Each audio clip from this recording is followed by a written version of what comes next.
대통령은 모든 걸 다 해도 아무 문제 없다는 잘못된 우리들의 인식과 또 법의 허용, 그런 잘못된 관례 이런 걸 이번에 헌재가 명확하게 그렇죠. 구분한 거예요. 그러니까 앞으로는 권력자들이. 그 어떤 분이 대통령이 되고 누구한테 압박을 하거나 이런 이렇게 건 잘못하면은 퇴임 후에 원전치 못하다라는 어떤 이정표를 그렇지. 이번에 그렇죠. 확실하게 그거예요. 만들어야 그거예요. 돼. 그래야지 썩은 대통령이 이제 더 이상 안 나올 거란 말이죠.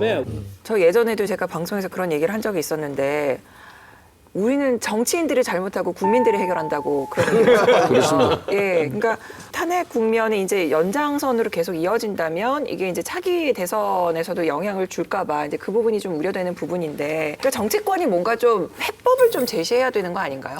그러니까 이제 박근혜 대통령 탄핵 인용 결정으로 조기 대선이 와버렸습니다.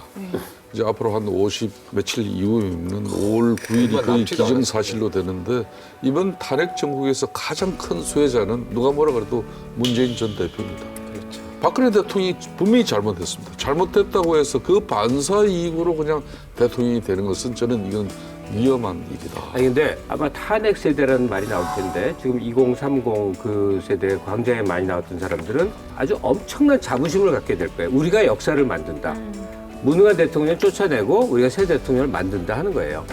근데 정치권도 이렇게 새로운 시대를 만들어 나가는 좀 전향적인 자세가 필요하지 않겠는가.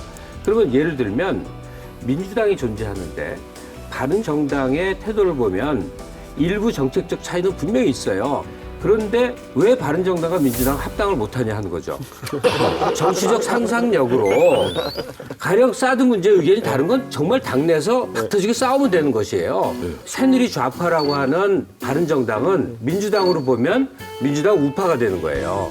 그 결합을 하면 건강한 지배정당이 나올 수 있거든요. 그럼 당명은 바른민주당이네요. 바른민주당. 아니 왜 이번이 가능해? 아니 왜 이렇게 욕심이 많아요? 만석진이가 땅 한 편 가진 사람 그 땅 한 편까지 먹으려고 갑자기 그래. 지금 희망하는 거죠, 그게. 그렇죠. 왜냐하면 전국 안정이라는 건 결국 의석에서 오는 건데 바른정당, 민주당 합쳐야 150석이거든요. 전체 300석 가운데 150석이면 간신히 과반수 들락말락인데 그 정도의 의석을 갖기에 딱 좋은 조건을 가진 게 그런 당들이에요. 그러니까 과거에 어떤 소속이었지 이걸 좀 잊고 좀 뛰어넘었으면 좋겠다.